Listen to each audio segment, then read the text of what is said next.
21শে জুলাই শহীদ সমাবেশে যোগ দিতে সকাল সকাল বেরিয়ে পড়ল তৃণমূল কর্মীরা। বেঙ্গল কেমিক্যাল মোড় থেকে মিছিল শুরু করে 38 নম্বর ওয়ার্ডের কাউন্সিলরের নেতৃত্বে প্রায় কয়েক হাজার তৃণমূল কর্মীরা।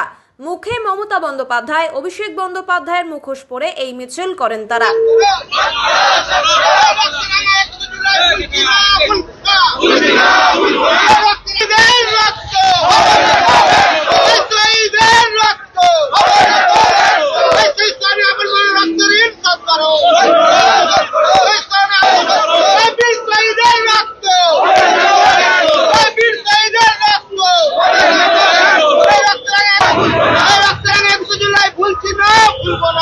Yeah!